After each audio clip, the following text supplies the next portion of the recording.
And I'd like to welcome Rick S. from Denver. My name is Rick. I'm an addict. Is that going, Jann? That's going. All right.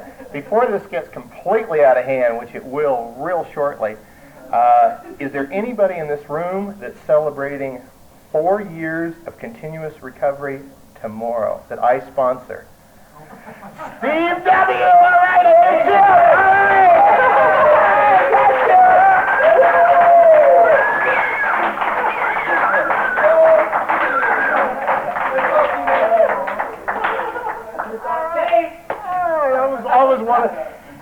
I sponsor people from a position of humility.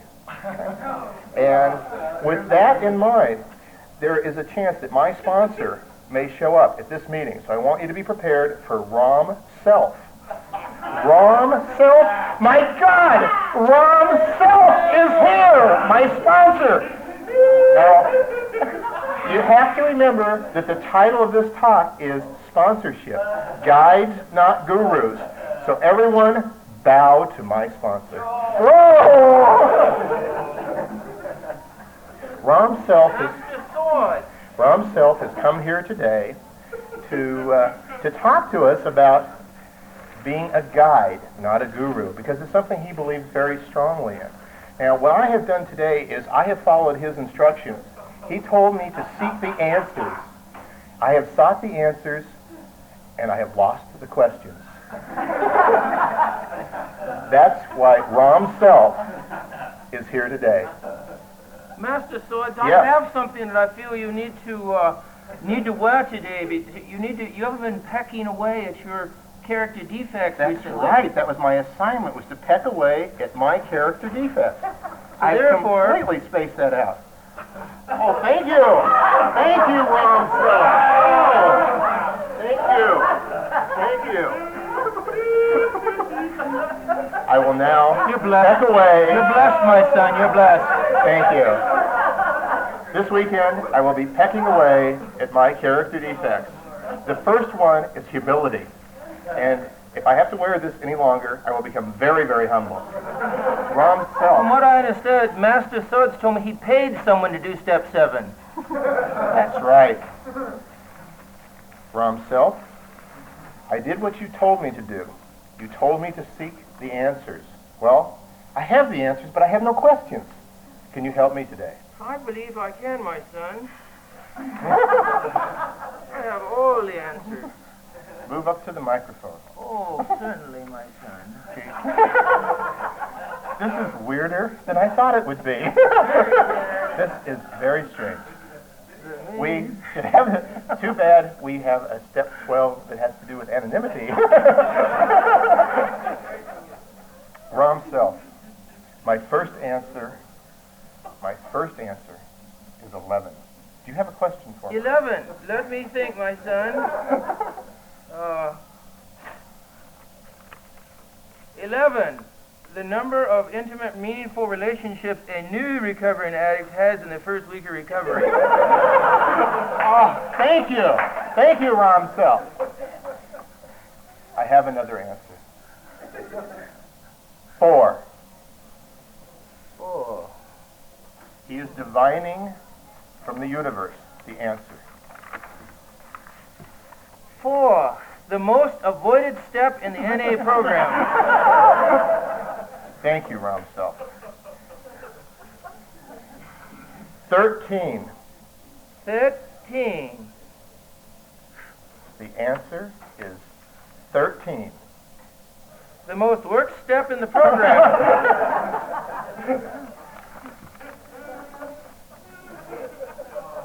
14. 14. When you're no good at 13, you go bisexual.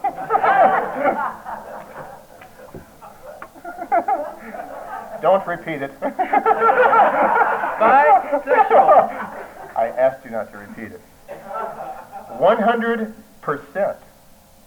Oh, 100%. How much your odds increased in getting a date after you do step 14? There's a sicko in the back aisle. Speaking of sickos, the answer is small animals. Very small animals. Very small animals. What you didn't tell your sponsor about in your fifth step. You're a sick rum self. $22.50. $22.50.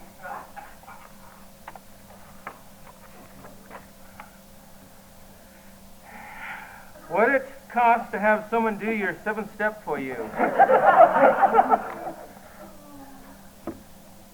Spiritual awakening. Spiritual awakening. What you have when your VD test comes back negative? These are sick questions, students. Serious answers.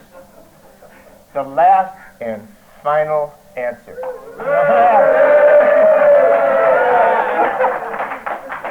These are sick people, not trying to get well. My son, they'll make it. They're in Boulder. Erase that from the tape. The answer is 17. 17. The IQ of a late-stage dope smoker. Thank you, Rom Self. Let's give Rom Self a big hand.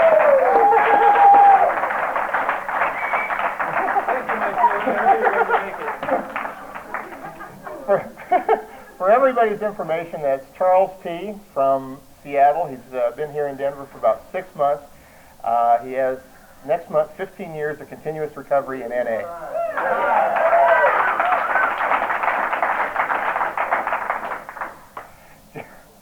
John, what's wrong? You have to wear this after me. Just looking around the room, one of the things that that's obviously become important, you're not going to take me seriously, are you? Please don't. No one takes me seriously. I was asked one day, there were a number of the people I sponsored over the years, don't do that, Deborah. That a lot of people, they're real serious when they come to me to ask them to be their sponsor.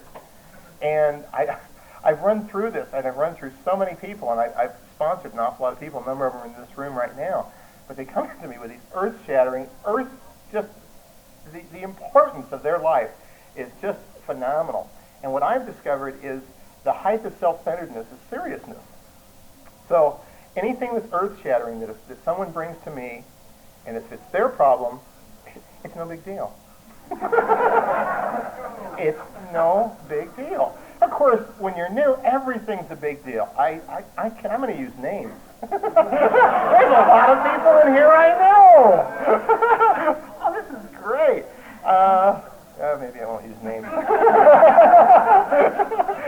Well, you want to sell this tape later. I will use names.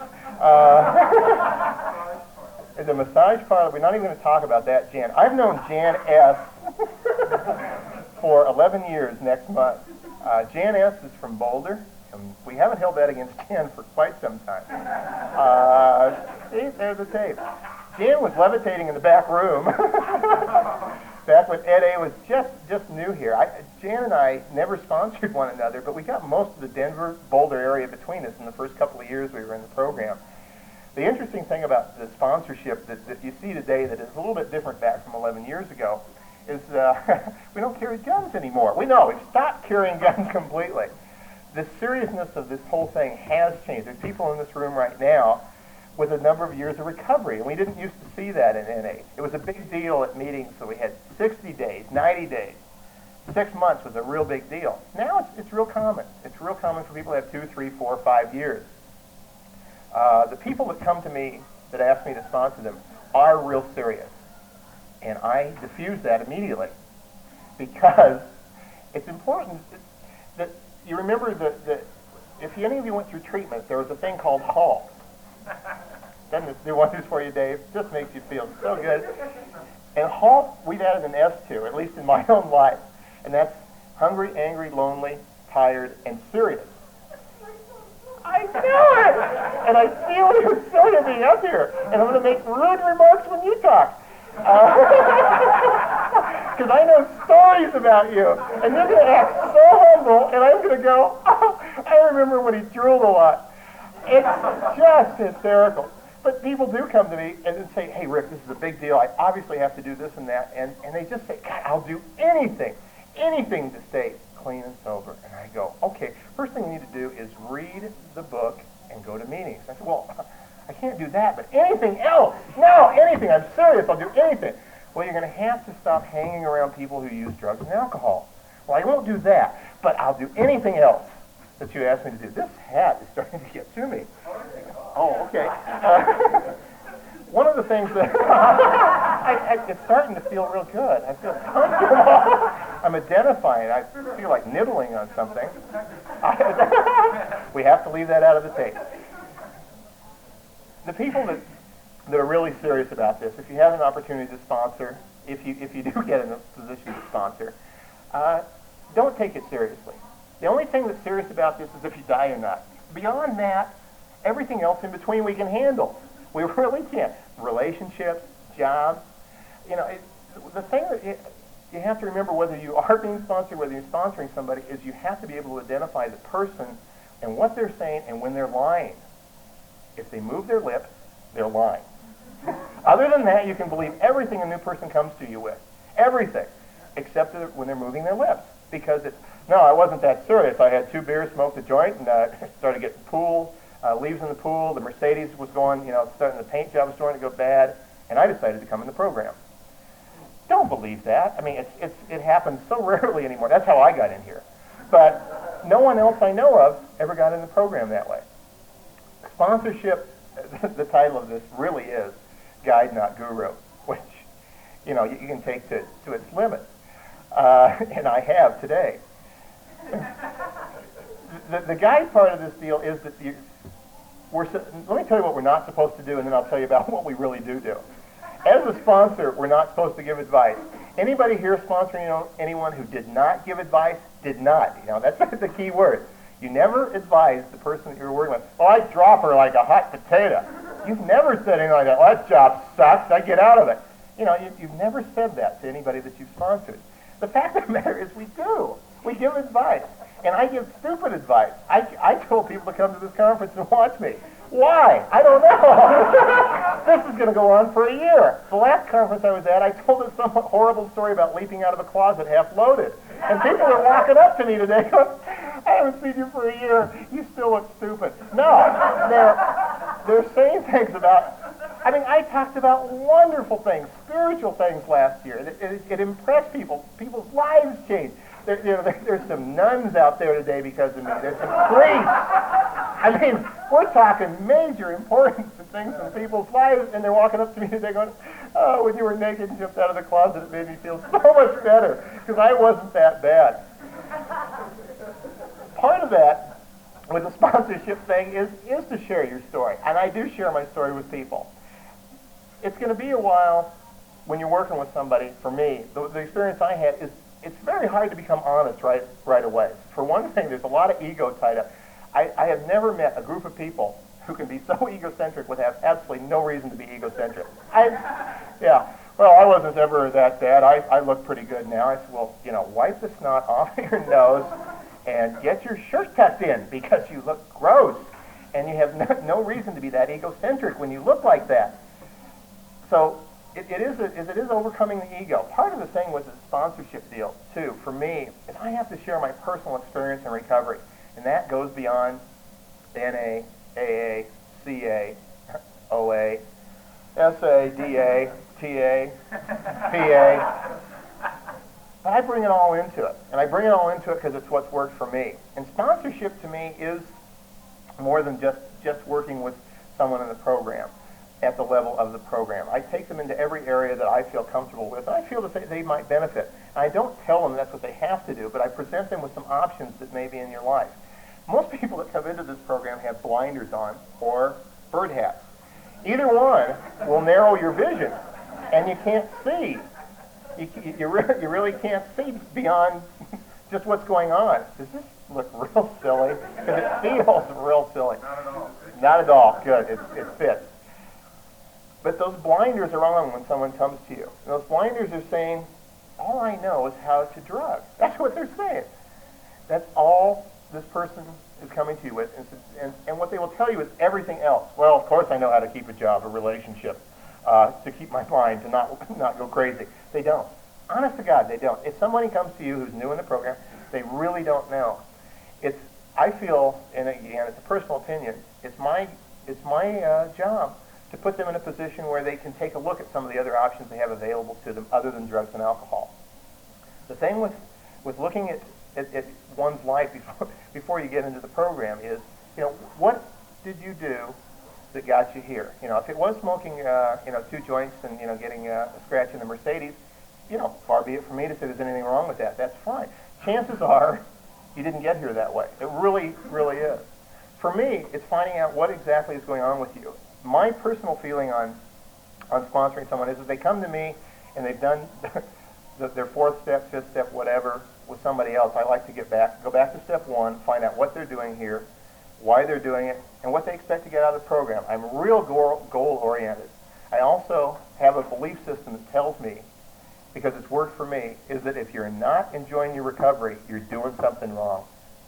Does this look like somebody who's not enjoying their recovery? I mean, really, you've got it. I wonder if this is going to come through on tape that I'm working. Well, I'm going to have to come up here, somebody, and describe, like you would a fashion show. Rick's wearing a lovely red bird head. You got to enjoy this deal. If you're not enjoying it, you are doing something wrong. I heard it said one time on the tape that someone who was sponsoring an individual, the person came to them and said, I'm just not enjoying being clean and sober. And this guy said, well, maybe it's you. And the person said, well, of course not. It's everybody else. It's all this. The rooms are too smoky. There's too many strange people. You should see all the people at the meetings. I mean, I've heard it all. It's too far to drive to a meeting. How far was your dealer? How far? Well, about 400 miles, but I just drove there twice a week. No big deal. Everything, if someone wants this deal, and if someone wants to be happy, I believe it's happen. I've seen it in the lives of the people that I've sponsored, and I've seen it in all the other lives. This is a we program, and we do it together. Sponsorship is part of the we deal. We. I don't know why. I looked at Jann and I thought, we. Why would I think that? I don't know. That's what it is. I'm psychic on top of being very weird.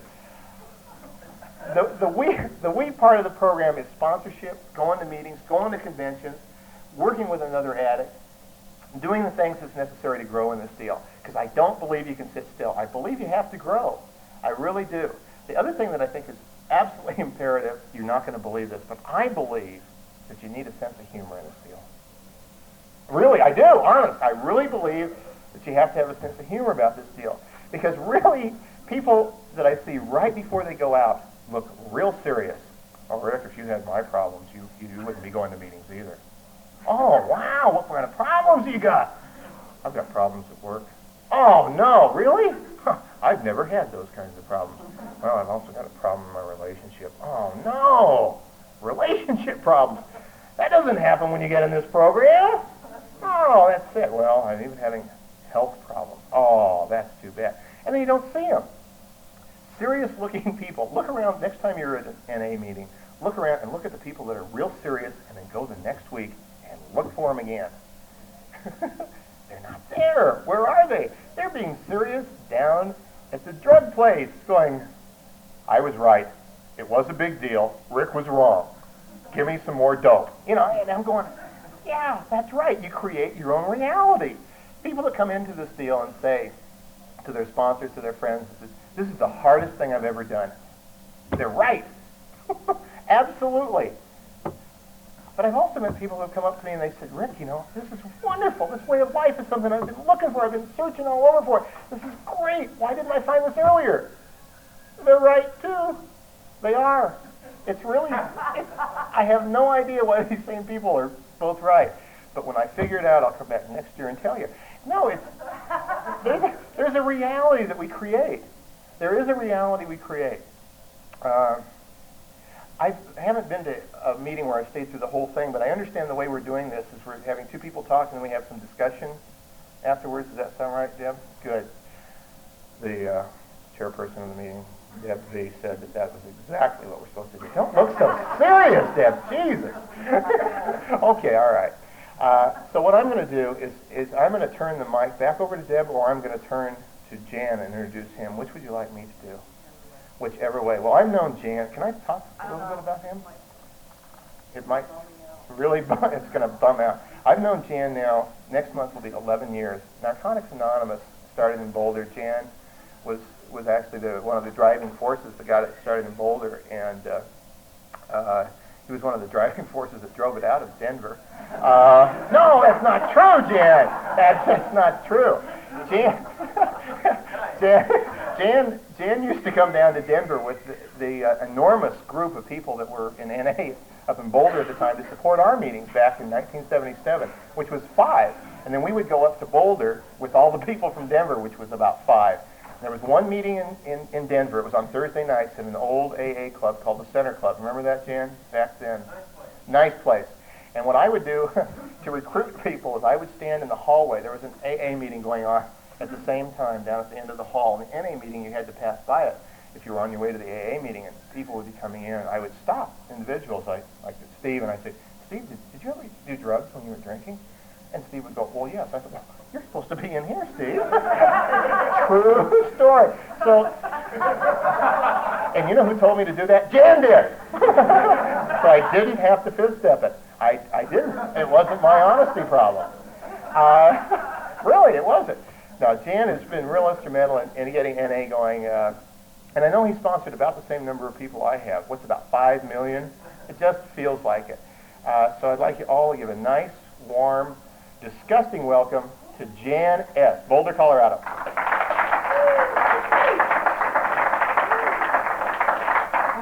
Give me a hug, Rick. Nasty. Yes, I love it. Hi. Oh no, I am not wearing the hat. Too weird. I like this. I've spent a lot of time and been with a lot of women to get this head like this, and you know. Okay, I'll stop. My name's Jann, and I am definitely a drug addict. Wow. You know, I should qualify. I can't take it. We should have videoed this. I should qualify myself. I've been off drugs since December 27th, 1977. And before that time, I was involved in another program that was not for drug addicts, and it didn't really work for me. And I went to treatment, and I got to treatment, and there was a guy up there who was kind of like a sponsor to me. He had been in Narcotics Anonymous for 5 years. He was from Chicago. And when I was there, I have something for you, Sandy. When I was there,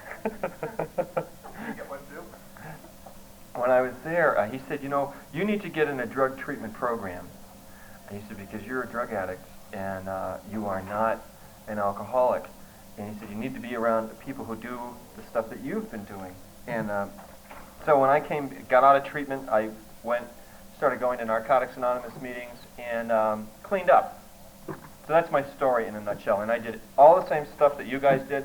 That thing that Rick was talking about, carrying guns, literally. I had a briefcase. I used to carry a pistol in my briefcase, one in my car. I mean, it was. I was feeling pretty crazy in my earlier years in recovery. I have my first sponsor in the NA program. I actually had 2. One of them was Jimmy K, or Jimmy Kimmin. I can now say his name since he's dead. One of our founders of Narcotics Anonymous, and the other was Greg P. And the way that they sponsored me was by telephone from Los Angeles to Boulder. And I had a job. I used to move furniture in '77, and I made about $300 a week, which is pretty good money for that time. And I used to take the red-eye flights at least once a month to Los Angeles, to North Hollywood, and get in at midnight or after midnight on Friday. And Greg or Jimmy would pick me up, and I'd fly into whatever the heck is right near the airport was right near his house. And then I'd go and sleep on his floor, and we'd go to meetings. And I just go to meetings and dances and all that kind of stuff and fly home and go to work on Monday. and we used to talk by phone and by letter. And the important thing was is they used to tell me at that time to carry the message and just to go out and look for other addicts who would be suffering, and to read the literature and to not use. And amazingly enough, I was able to get clean that way. It was a huge surprise to me, and because I thought I needed to be around a lot of people, and I wasn't. And I think what Rick was saying was really very true. There was a Monday meeting that was teeny, and there was the meeting in Denver, and that fellowship and that kind of communication, and for me doing service work right from the very beginning, and going to meetings in LA, kept me clean. So I guess my point is about sponsorship is that it can work, and it can work anywhere. You can sponsor somebody 1,000 miles across the country, and I think it's really what's the message of recovery that's being carried is the whole point of it. You don't need. I mean, we have 145 meetings a week now. So I guess what Rick was saying too. You almost want to believe the excuses, but it's where I'm at with people today is do you want to be clean or don't you? I mean, are we ready to begin? Are you ready to begin? And the other thing that I learned is I really had no idea how to sponsor people. I had no idea. I was so screwed up for the longest time. And I sponsored people, what I would say, unsuccessfully for my first 8 years clean time in the program. I would hate it when people would call me on the phone, and even my first 5 years. I wouldn't know what to do with them. I didn't know about intimacy. I didn't really know how to sit down and talk with somebody and share myself. What would happen would be I would sit down and I would try to parent people, or they would slip and I'd get really pissed off at them, or they would call me on the phone and it was like there was this intrusion. This phone call, and I said, what the fuck do you want? I mean, I have to tell you that. I did that for 8 years, clean and sober. I had no idea how to relate to people. And there was stuff inside of me that was unresolved.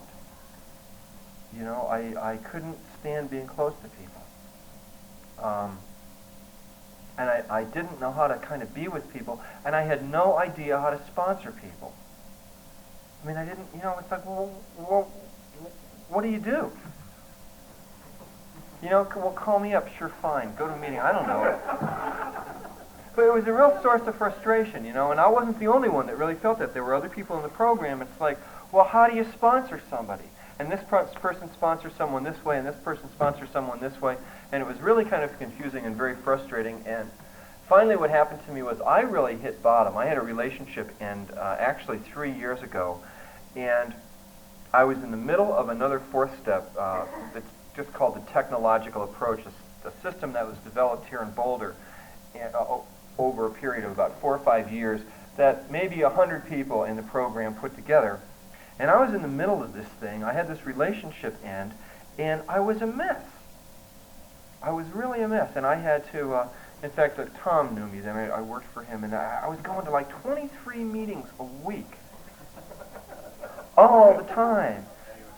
I was very crazy. I was a lot of fun, though, but I was crazy. Someone dangerous. Oh, yeah. But anyways, I started being around lots of meetings. I mean, not 2 or 3 meetings a week, but we're talking a multitude of meetings. I would go to 5 meetings on a Friday. I was in so much pain. So I had to be there. And then what happened was I started to learn about the program that I had missed.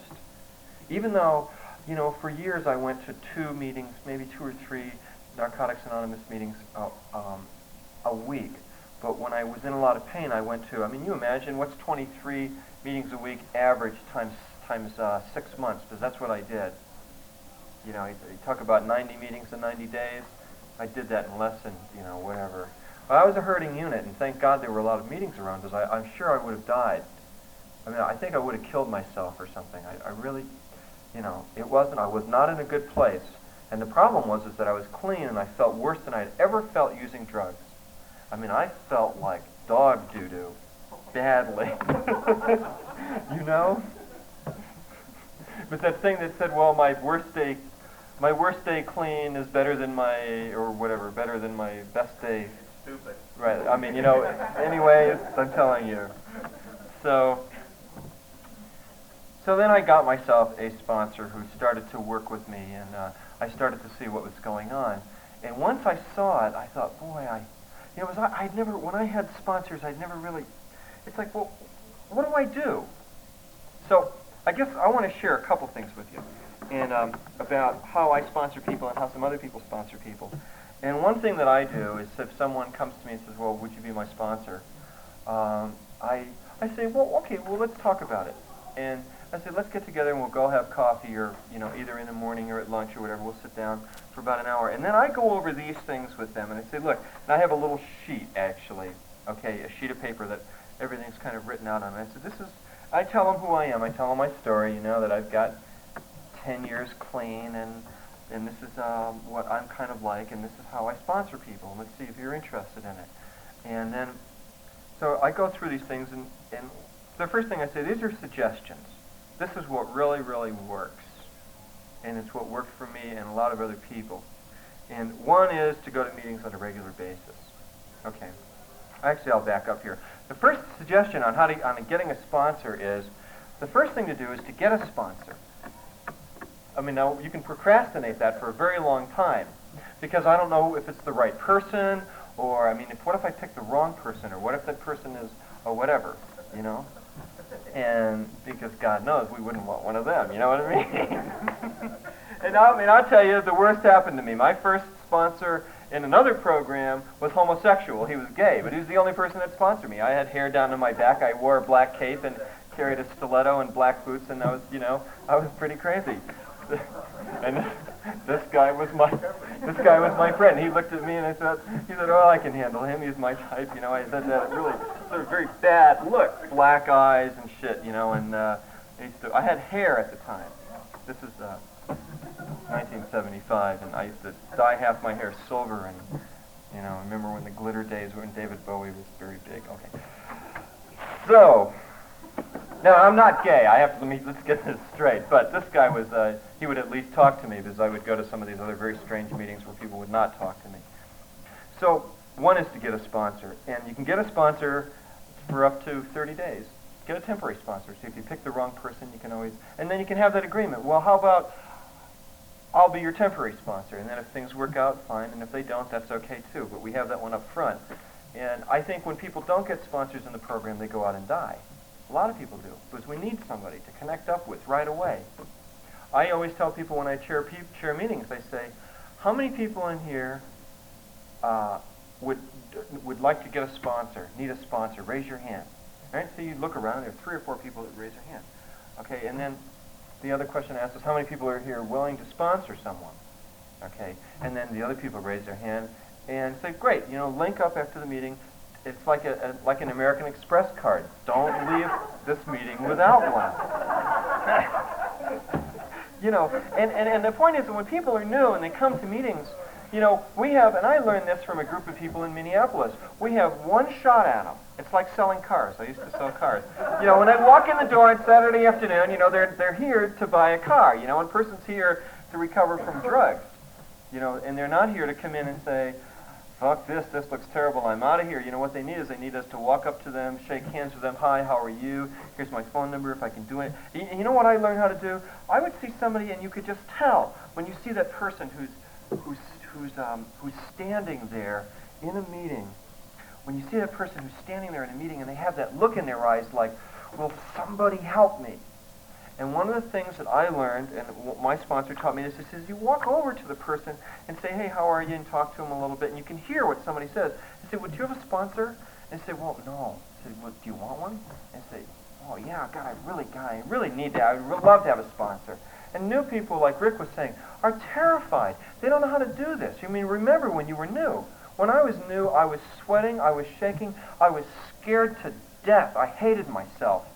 And so I do that with people. I said, well, would you like maybe how about a temporary sponsor? I'll be your friend. Okay. And that's how I've sponsored a lot of people. And it also happens the other way too. But this thing of you ask the person to be your sponsor, or I'm your sponsor, you call me. I make an agreement with people I sponsor in their first week. And I say, okay, why don't you call me, let's make this deal. You call me every day for 30 days before 3 o'clock. Okay, and we can just have this conversation. We can even be a 3-minute conversation if you're at work, and we can talk about how the reading is going in this book, right? As I give them a reading assignment. How the writing is going, because I have people write on the first step. Are you going to meetings on a regular basis? You know, which one are you going to? How's it going? So they can check in. How's the praying going? Okay, and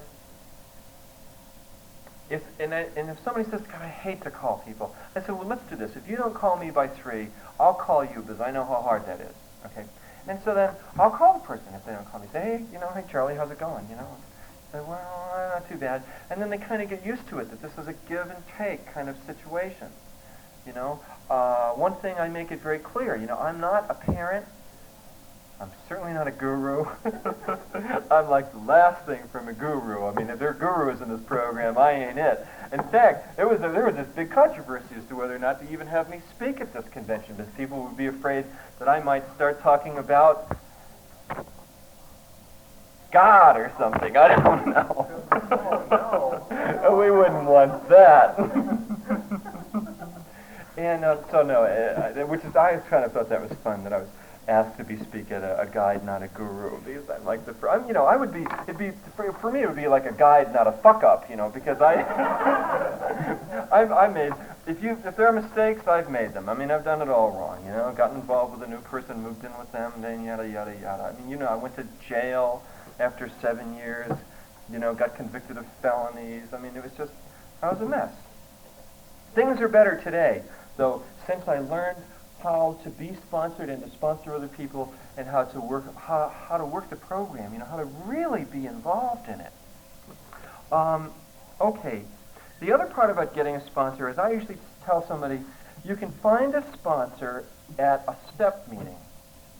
Find a sponsor who's the same sex and who's on or through their 4th step. Okay, so that this person's moving forward. I believe if you're not working steps, you're not doing anything. You're in trouble.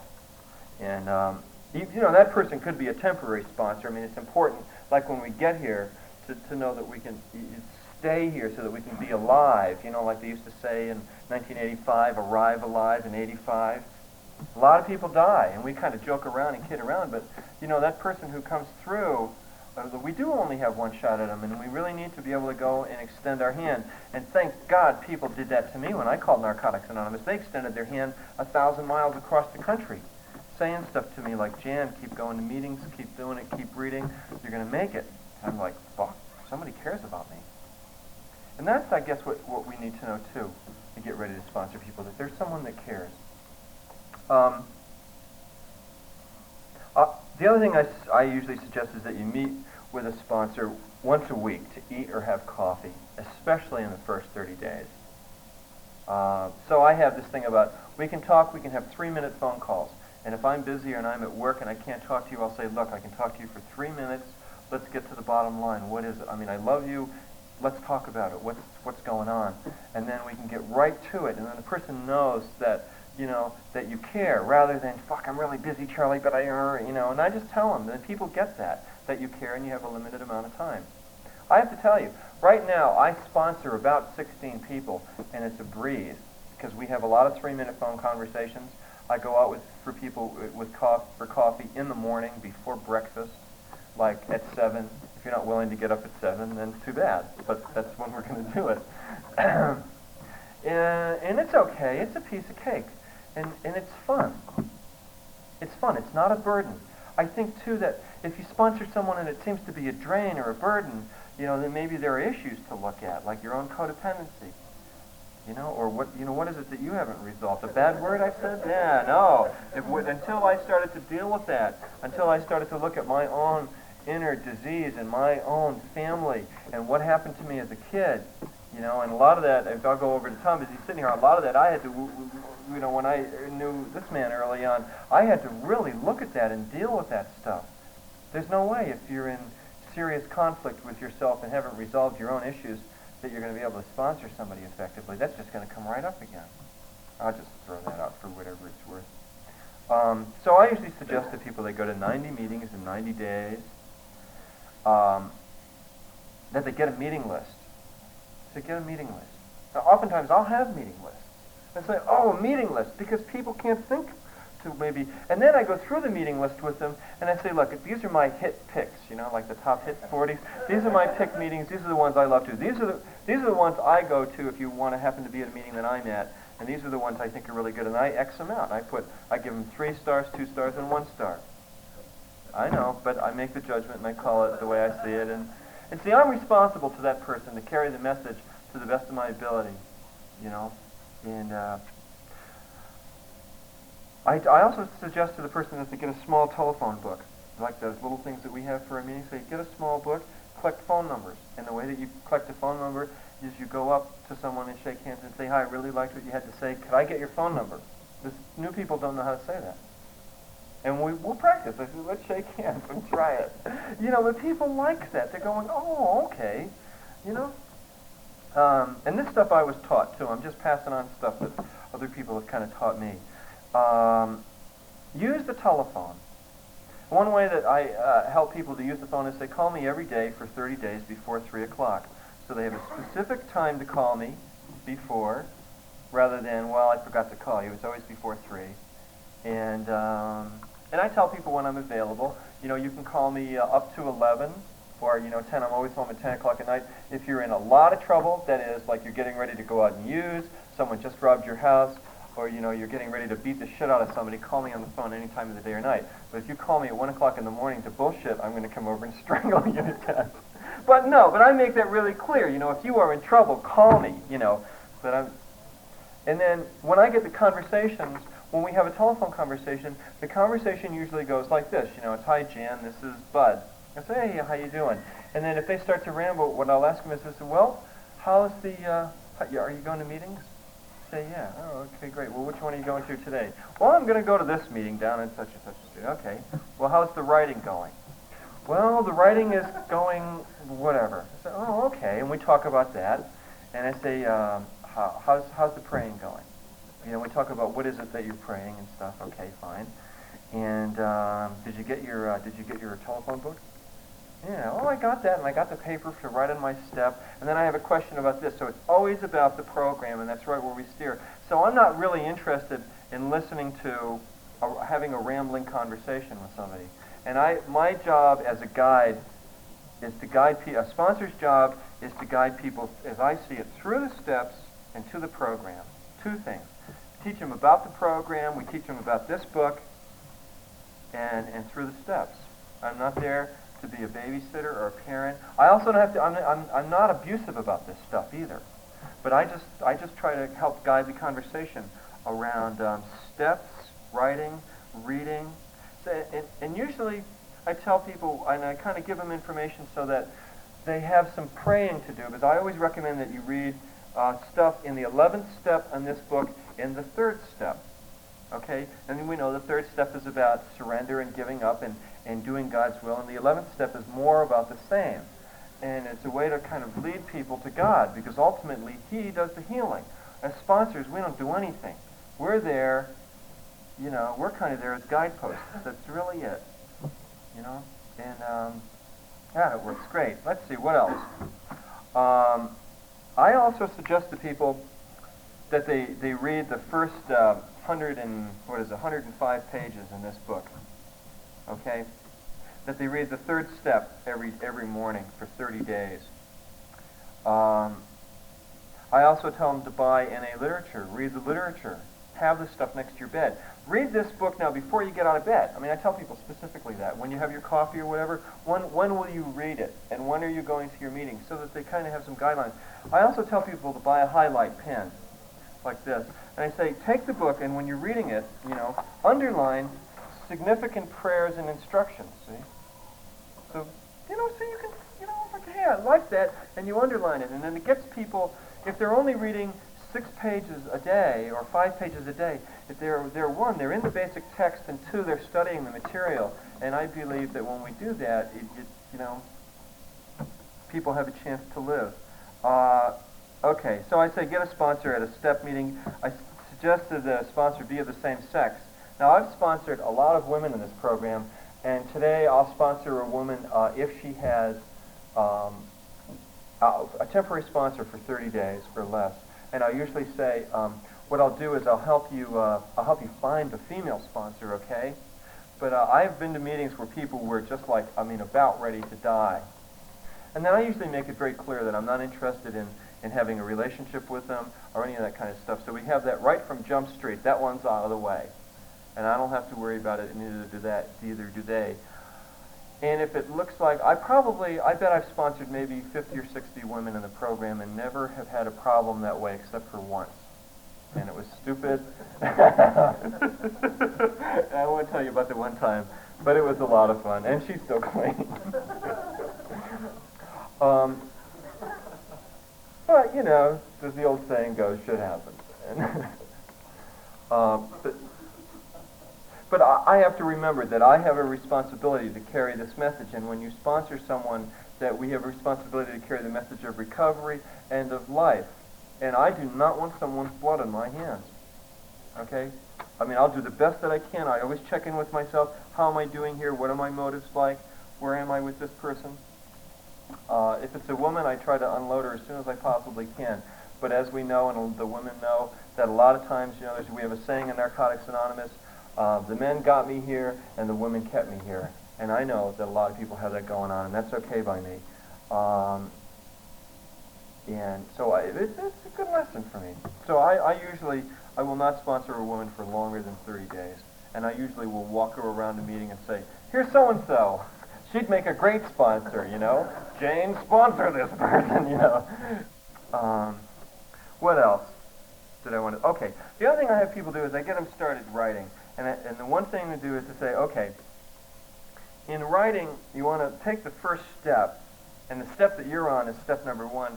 So the first thing to do is look up the definition of each word in the first step and write them down, including the word we, admitted, okay, were, powerless, addiction, where it says our lives had become unmanageable. Look up the word unmanageable and write about it. And then our discussion begins on words like powerless and unmanageability. Because we have in our own head, like, you know, we have what our pictures of that word means, but what does the dictionary say? And what do they really mean? And a person starts to get the first step. What time are we going to here? Okay, so I got time. Read the first step in the NA book. Okay? Read it every day. You know, or, no, I can't read it. I mean, I'm busy at this. Okay, how much can you read? And then we talk about that. And then, so, the thing I try to do is get a commitment from the person. I'm willing to go to 4 meetings a day. I cannot go to 90 meetings in 90 days. I have this, that, and the other thing. Then we figure out where the meetings are, which ones we're going to, how much reading they're going to do. And then the person has a program. So it's like, yeah, I got a, you know, they walk away. I got a program, man, the first week. I got me a program, and they know what it is, and they know where they're headed. And they know what step they're on, and they're writing about the step. Besides reading about the first step, I also suggest, I said, look, if you like to read, it's suggested you start reading the first 101 pages in the basic text. Some people don't like to. I hated to read. You couldn't get me to read anything. I'm like, I'll read a paragraph. That's it. I said, okay, fine, but at least, you know, if you're reading the paragraph. So I kind of go with where people are at. I see what will they make a commitment to? How many meetings can you go to? You can call me. And now, if they're not willing to do this, and I've had this happen twice, said, no, I'm not going to do this shit. And I said, okay, look, I have to tell you, I'm not willing to sponsor you. You're going to have to find somebody else. I'll be your friend, but I mean, I'm not, you know, because then when someone's not willing to do stuff, they're going to start jerking you around. And that's the stuff I think that drains people. And I'm here to support people, to sponsor them, those that want the program, those that want to live. I mean, if somebody slips, that doesn't bother me anymore. I say, okay, you know, I mean, junkies slip. Drug addicts go back out and use. Let's start over again. You know, where are you with your program? I have to tell you, when I sponsor people like this and they do this stuff, almost none of them have gone back to using. You know, and I think that people go back to using when they don't have a program, when they don't have a direction, when they don't feel that somebody cares about them, when, you know, when there isn't a fellowship. When we come in and things are loose, it's, well, whatever, man. You kind of figure out what's happening.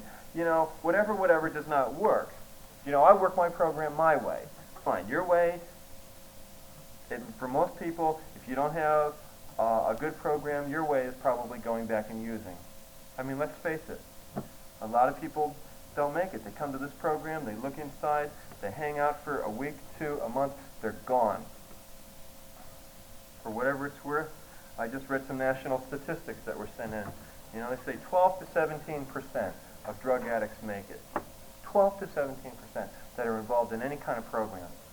It also said that those, I'll even tell you what it is. It was the White House Conference on a Drug-Free America. They came out and said, those people who go to Narcotics Anonymous on a regular basis succeed more than anybody. You know, we already know that, of course. We don't have to have people tell us at Narcotics Anonymous. Where the fuck we know it? What, 12,000 meetings all over the world? We know this sucker works. What else? I have people write an addiction history.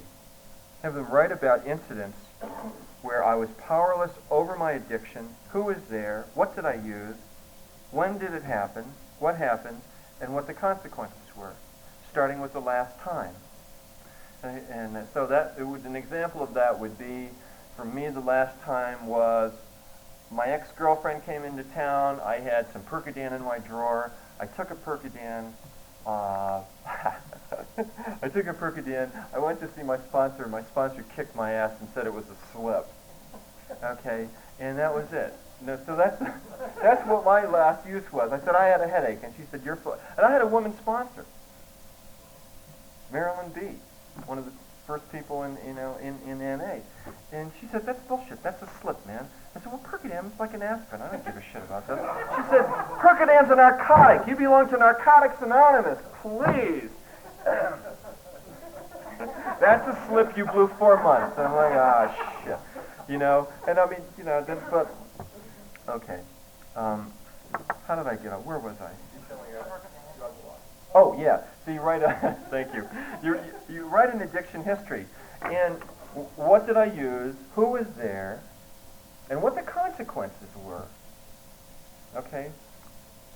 And so someone might say, well, if I write all this stuff down, I mean, I use so many times, man, I'll be writing thousands of pages. And what I say about that is, your mind will only come up with the incidents that you're incomplete with. And it's important to write this stuff down, to get it down on paper, so that you can see it. And it's about powerlessness. See, this write an addiction history where I was powerless over my addiction. Who was there? What did I use? When did it happen? Okay, it was the summer of '88 or the whatever. You know, we can remember those. And you get to see this thing about using drugs.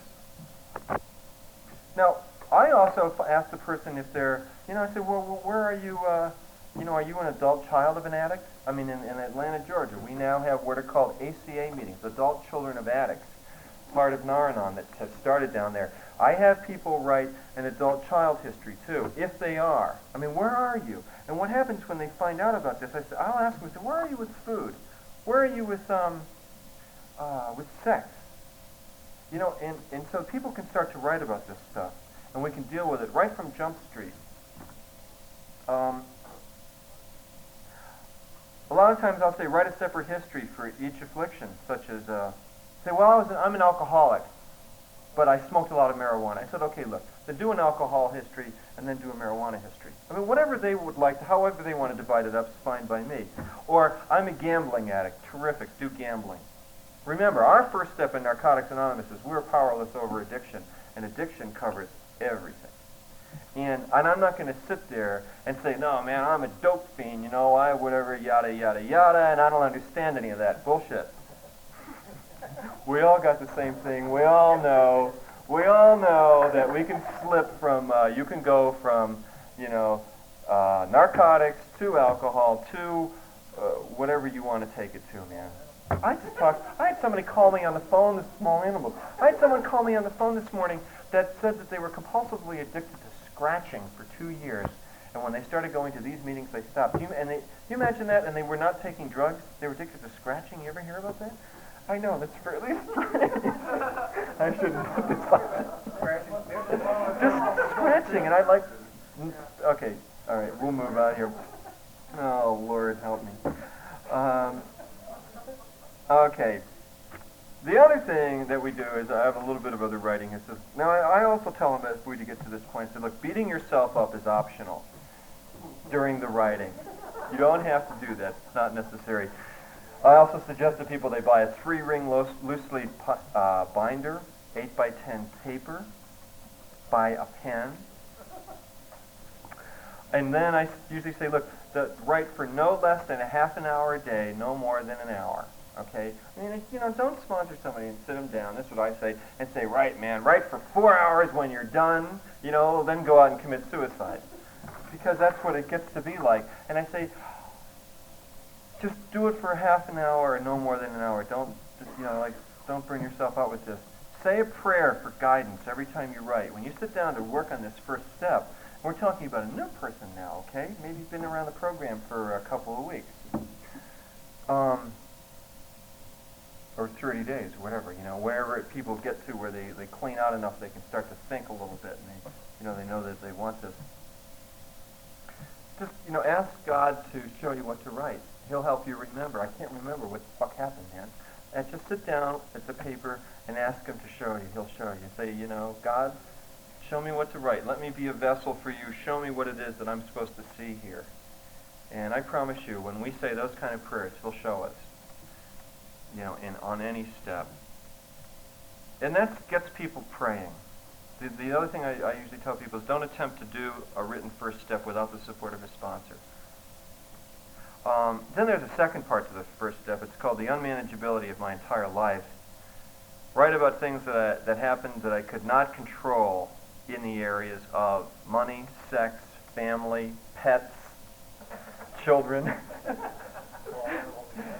school. Write about things that happened that I could not control in the areas of job, health, violence, abuse, emotions, integrity, intimate relationship, and friends. That about covers everything. And for somebody who's all screwed up, and it'll take the burn off of recovery, is what I say. Okay, it helps get these issues out. When they start writing about this, you're going to find out, was this person sexually abused?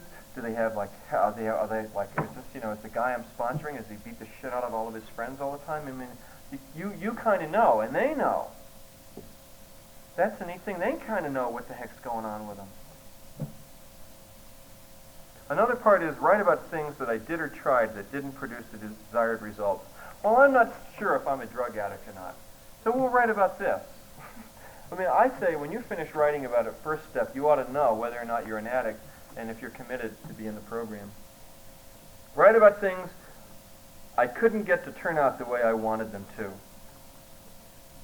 Write about things I did or tried that didn't produce the desired results. Write about plans I made that never came about. When I came into the program and I was using drugs and I was out there on the street, I always wanted to be a race car driver. I mean, I used to tell lies. You know the lies you tell about being a brain surgeon and shit? I used to have a name. I had another name. It was Enzo Bandini. So we're talking 1965, and I'm blasted on speed, and I walk around and go to parties, and I'm Enzo Bandini, the famous race driver from Italy. Complete bullshit. Never even seen a race car, much less get in one and drive one. And so I would be able to, and I always was going to do this, and I was always going to do a lot of things. I mean, today I'll show you. Here's a picture. I don't have a girlfriend today. I have one of these things. This is a race car. All right, I've been doing this now for 5 years. All right, and that's one of the miracles of the program. You get to do and have the dream that you always wanted to have. That's a dream. That's something that came through as a result of Narcotics Anonymous. Most people don't have that. I always wanted to do. I made a list out. I had a sponsor who said, make a list. This is sometime down the way. Make a list of all the things you ever wanted to do. And I have this list, okay? One of them was to do radio, which I am now doing. I'm involved in radio. I love it. Another is I would like to cut a top 40 single bubblegum song. And that one day I'll just do it. I mean, I know it. I know it's very stupid, but maybe it's not. You know what I mean? We have these dreams. Now today, today we can have them. We can live out of them, and we can have things in our life. When I was using drugs, I was getting up in the morning, getting drugs, and getting sick. And my mind was just, my life was going by. I mean, it's amazing that any one of us are even here. I mean, this is just a huge, huge fucking miracle. And for me, working steps this way is, see, I know that when someone comes into a room and they're new and they want to hang out and they want to be involved and they want to recover, that person is a miracle. And in our 12th step, where it says that we have the responsibility to carry the message to the addict who still suffers. See, I believe that God picked me out of my dying in 1977, and he said, you live. And the condition of your living is that you help other people, specifically other addicts, recover.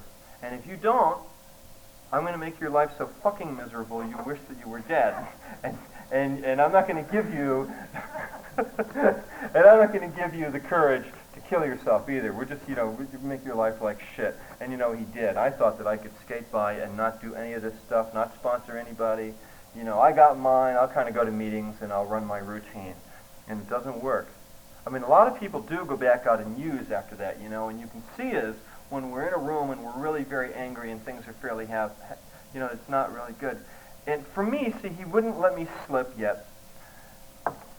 And he wouldn't kill me. I couldn't take my own life, but boy, was my life miserable for the longest time. I'm here to tell you, I was a very unhappy person a lot and very screwed up.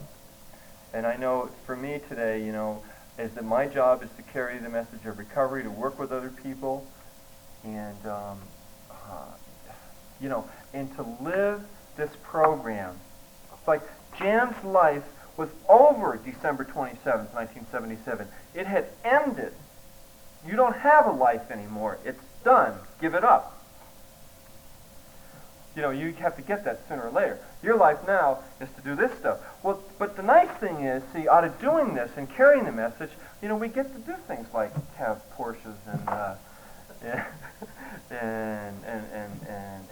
and friends and live without fear, was that man talking about last night, worried about the phone ringing. I don't give a shit if the phone rings anymore. And even if I do owe the person money, I still don't give a shit. Hi, how are you? I'm broke, but I love you, I'm not perfect. We're not, but anyways, what else? The other thing about doing a written first step is it usually takes 30 days. This is what I tell people. You work on it every day. And the other thing I promise them, as I sit right there across the table in the coffee shop and I say to the person, I say, look, if you do everything that's on this sheet, I promise you in 2 weeks, your life will fucking turn around. It will change. You will not be the same person. You will be blown away. And they go, really? I said, I guarantee it. And if not, then you can go back out there and do whatever. But it's like they know, that hey, there's a like you were talking about being goal, or there's a place that we're going here, and where we're going is we're going to the 12th step, all right, and then we're going to do God's will.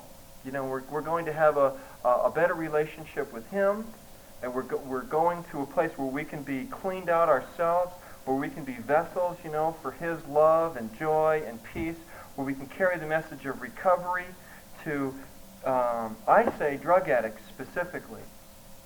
See, I believe that God picked us out and said, right, you guys, got a lot of brothers and sisters that are out there dying, and we got this Narcotics Anonymous program, and when people show up, you go there, and you carry the message of recovery and of the 12 steps. And that's the deal.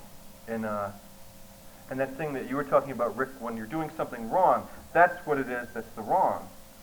I thought when I cleaned up that I was supposed to have a good-looking girlfriend, which I did, and have a business and make a lot of money, which I did. And then I currently went broke, and then I went to jail. And then I lost the girlfriend. And ended up with this horrible reputation in Narcotics Anonymous. So that guy is the biggest asshole. He is so sick. I can't believe he represents us, ever, But you have to I know. What you have to remember is that we are, this is Narcotics Anonymous here. Someone was saying something about, well, I hope we don't do this wrong or that wrong. I said, remember, this is Narcotics Anonymous. We are the people where most of the women were either whores or coke whores. Most of the men have criminal records. We all broke the law. We are all felons. A lot of us have done a lot of time. And we did fairly bad things, breaking into people's houses in the middle of the night and doing weird shit. Some of us have even done worse things. And this is, I mean, this is not another one of that other double A, you know, American Auto Association. It is not that program, you know. And one of the things I learned in Narcotics Anonymous is that the average person does not. Well, I'm 42, but you know, when I came in, I was whatever I was, 31 or something. And we don't like own homes, play golf, go to cocktail parties, I mean, a lot of us come off the street. You know, it's a whole other scene. I don't know what I'm talking about here is, I mean, we usually come out of the, you know, we're generally considered pieces of shit. You know, we kind of float up to the surface, and then through the 12th step, God takes us and turns us into these wonderful beings, and we get to go out and carry this message and watch other. That's the part I really like about sponsoring people where they have a program, is you just watch them change, and you watch them come back and live, and it is, fuck, man. That is so hot. I mean, it's just, there's a woman that was here who's up visiting from Dallas, and when I sponsored her early on, I was a temporary sponsor for her, and she was so into going out and getting loaded that we did the first, second, and third step in my car out in front of the meeting hall, okay, one night, because, I mean, she was dying. You know what I'm talking about? Like dying, when junkies come to the program and they're dying. And we sat there and prayed and did the third step out of this book, and that was one of the, this was about almost 3 years ago when I actually first started sponsoring people, because I really never sponsored anybody until 8 years in the program. And there was something that happened. I mean, it was immediately God touched her and healed her right fucking then. Boom. Isn't it amazing you can say God and fucking the same sentence? And then you never try to say that at church. That'd be like, whoa! But that was a real miracle. That for me, that was a miracle of watching someone who'd only been around a week and a half, just like their whole life changed. They're walking around talking about the third step, saying, holy shit, this thing works. And I think you have to be willing to do that too, you know? And I'm willing to do it today. You know, that's it. I'm not really particularly worried about whether or not I have a date on a Friday night, or if I'm going out, or whose dinner party I'm going to, any shit like that. I would much rather hang out with people who are in recovery and talk about that stuff and just let go and surrender and let go. Because, you know, I don't know, I mean, I love it today. I mean, I dig being around. I do. This is fun. It is. I mean, but where it's really fun,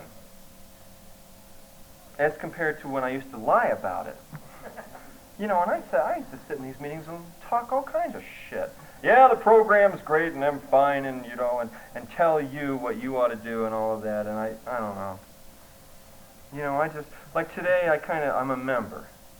And I'm a member of Narcotics Anonymous. I make mistakes, you know, just like any other human being. Sometimes I fuck up big time, you know, or I do really stupid things sometimes. But you know, hey, I'm alive, and I'm willing to, and I don't want to use drugs, you know, a day at a time. I don't use them, and I go to meetings. And and I know that I can use them. I know that it is available for me to slip just like it is anybody else. And there is no difference between me and the person who comes in here that's got 2 weeks. I know that. That person that went back out, we had a couple of people who had 4 or 5 years or whatever went back out. I'm just like that. I could do that just right now.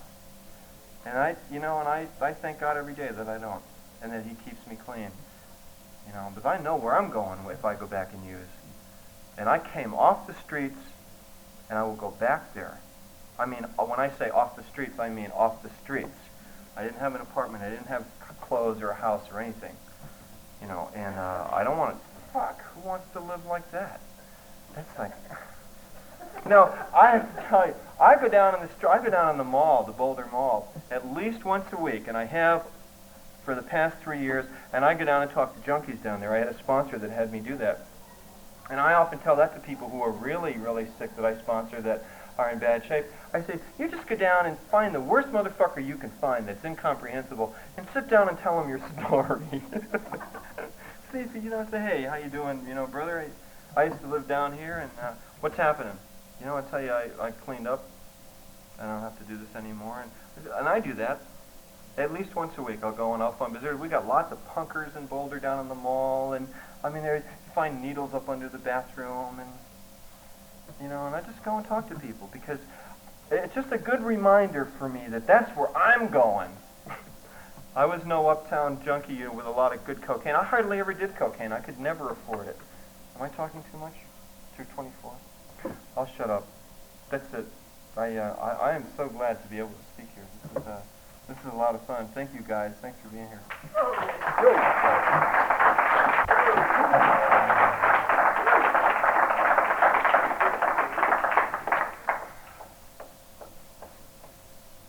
Thanks, guys. Meeting is now open for questions or discussion. Anybody like to say anything on that? We still got 20 minutes.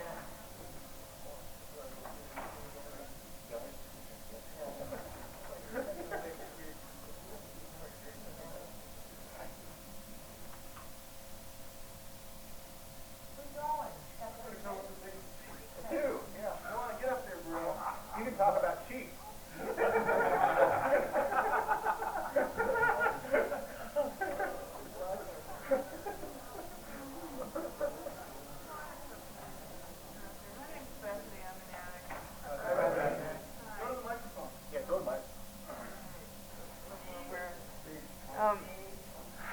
Hi, my name's Bethany. I'm an addict. Hi, Beth. I just started sponsoring less than 2 months ago. God, this has come up. I've heard it so many times in the women's meeting I'm pretty active in, where I took on this woman as to sponsor her, and she has other issues besides drugs, and I'm not sure what to do with that.